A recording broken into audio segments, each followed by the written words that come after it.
Good afternoon, ladies and gentlemen, and welcome to another episode of the Daily Friends Show Wrap. I'm your host, Nicholas Lorimer, today joined by Sara. Let's get into the first news story of today, and this is, surprise, surprise, claims of nepotism and unfair disciplinary practices within the MK party relating to Dudula Zuma Sambudla, who is, of course, Jacob Zuma's daughter, the founder of the party. Well, I don't think he's the technical founder, but the spiritual founder of the party, who's being accused by her opponents in the party of having the rules basically not being applied to her. She is, according to her opponents within the party, being treated with kid gloves. Now, she had a big fight with the Secretary General of the MK party, Floyd Shivambu, who left the EFF to join the MK party, where she said on social media some rather nasty things about Floyd Shivambu. She got very upset with Floyd Shivambu, said, quote, "fuck you," and quote, Floyd Shivambu is the worst thing to happen to MK. She also called him useless and referred to him as a newcomer. She was ordered to apologize to Zuma. She was ordered to apologize to the party and to the public for her response, but she kind of gave a very lukewarm response, saying that she recognizes that such concerns should be and shall be addressed through the proper internal channels as dictated by the core values and principles of the glorious movement of the people. There are now many insiders in the party who are complaining that since this supposed apology, she has not changed her behavior whatsoever, and the fighting continues, with some pushing for her expulsion from the party. The media asked the MK's head of discipline, Dalian Porfu, for comment, and he did not respond to those questions. Sara, this, I guess, is the reason why you have to have internal processes, why you have to have disciplinary steps, and you have to have some sort of consistent code of conduct. You have to have, in a sense, the rule of law, especially within a political party, because otherwise your organization is going to be a dysfunctional, anarchic mess. The question is MK going to be fit for the next election? Well, it's a very big question. I mean, I know some analysts say that, the MK is going to grow, et cetera, et cetera. But if you look at the former relative success of the ANC and certainly the success of the DA, their longevity is about organization. It's not about centering everything around a particular personality. And, the one thing we know about MK is that, well, probably Darlene Porfer may not have even known he was the head of the disciplinary process within the party. And I think I'm more inclined to sort of Chris Pappas's view of MK being someone who's run Mgeni successfully and is a fluently Zulu language speaker. He says he thinks MK is going to go down, going to deteriorate by very virtue of the fact that it doesn't have structures, it doesn't have organization, I'm not sure it has principles, but that's another thing altogether. And that's the problem when something's coalesced around somebody who is as disorganized as Zuma. He's not in the ANC anymore. The ANC always provided the organization within which he could operate. And his daughter, I think, is also, much as I dislike her intensely, she's also underlined the fact that I don't think Floyd is an unalloyed success. And I think his much touted organizational skills are by all accounts from the report found wanting. So nepotism, what on earth did anyone think? Yeah, that is probably the funniest thing about this, is that anyone thought there would not be blatant nepotism within the MK party. But the larger sort of point here is made that MK is going to, they claim their plan is to return to the ANC, to take it over from within, and then the ANC will suddenly be back over 50%, able to rule the country with an iron fist, and Zuma will be the great hero of the ANC who has restored the party to its former strength. This is a similar story the EFF sometimes tells as well. I guess the question, Sara, is this actually a realistic thing? I'm sure people like Panyaza Lesufi think that this may be the path towards the ANC's return to fortune and control over the country. But these guys who are forming part of MK, they left the ANC for a reason. They didn't get on with each other and with the ANC's current members when they were in the party. I doubt they're going to get on with them if they try and go back. Not that all of them would even go back. And I suspect that the party that sort of the smooth internal takeover by the RET faction, as they used to be called, is probably not very realistic. What's your take on this?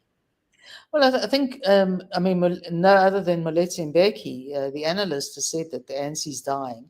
And as we look at the ANC now, it's been a downward trajectory in terms of competence, skills, intellectual heft, etc. So MK may go in and take over, but they'll have to have got over killing each other for the top spot first before they succeed in that. And I'm not sure there'll be a coalition of anything meaningful organizationally. So I think they might be sorry about what they wish for. Indeed, and you can kind of see that, I think, in the fact that when in that SRF poll, they remove, they ask people, would you vote for the ANC if Cyril Ramaphosa was not the leader of the party? And the ANC's numbers drop significantly. So if you think that replacing the leadership of the ANC with someone from MK is going to suddenly bring thousands of people back, I think you are lying to yourself. And I think this is a delusion that some in the ANC seem to have.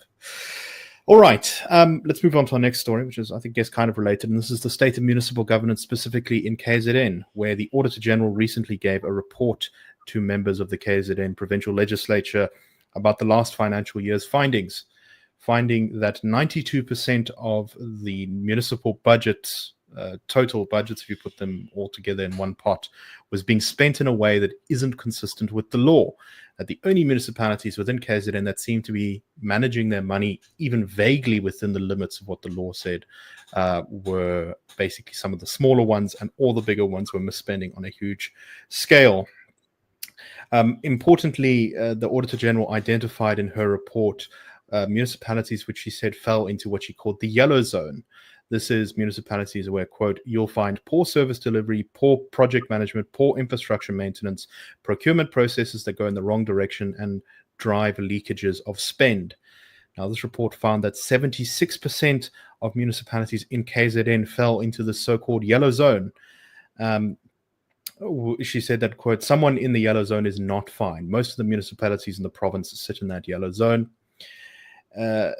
This is an incredible reduction in the quality of governance, where even just a few years ago in the 2020-2021 municipal financial year, only 36% of KZN municipalities fell into the yellow zone. That's now up to 79%, which is a massive increase in such a short space of time. Sara, what's your take on this?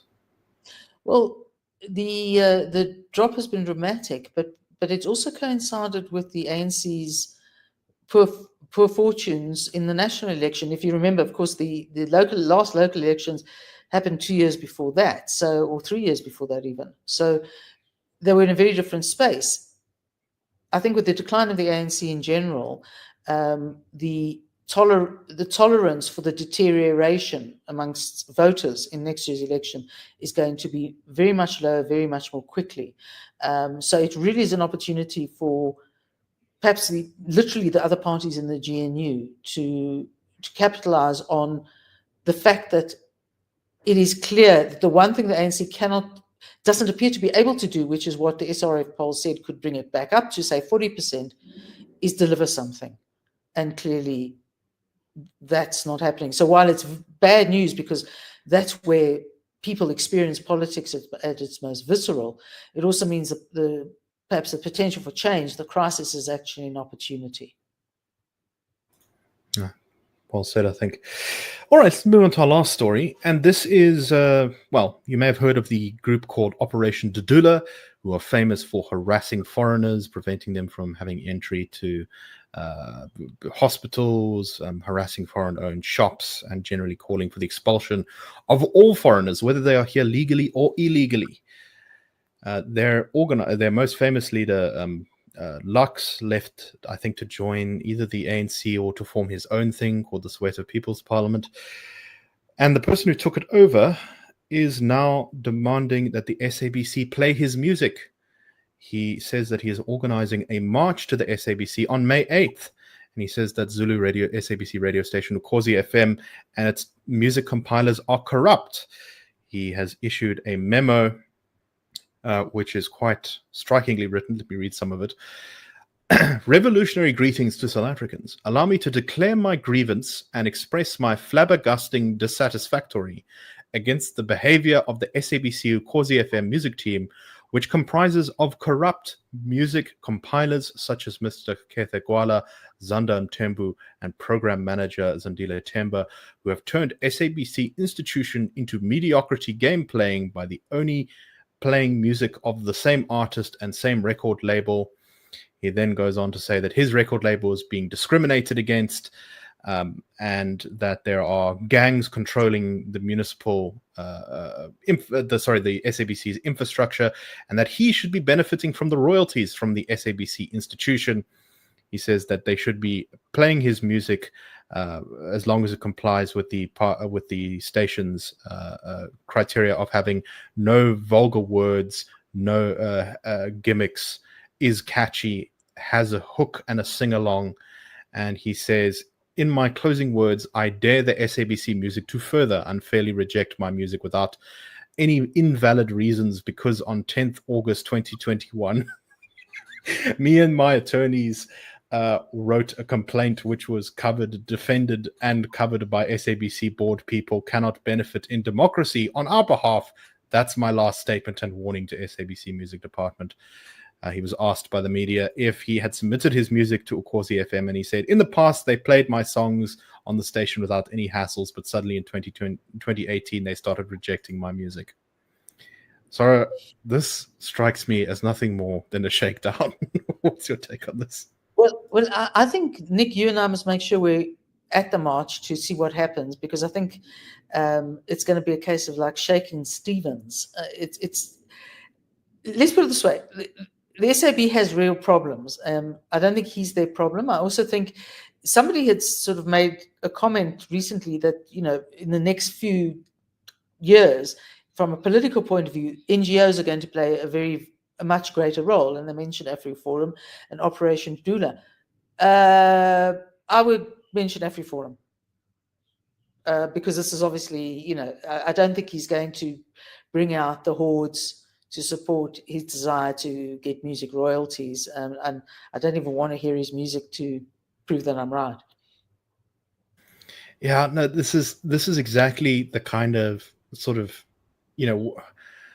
why does he have any right to have his music played on the SABC? This is entirely, like if he has a complaint of being treated unfairly, then there are channels to complain to this.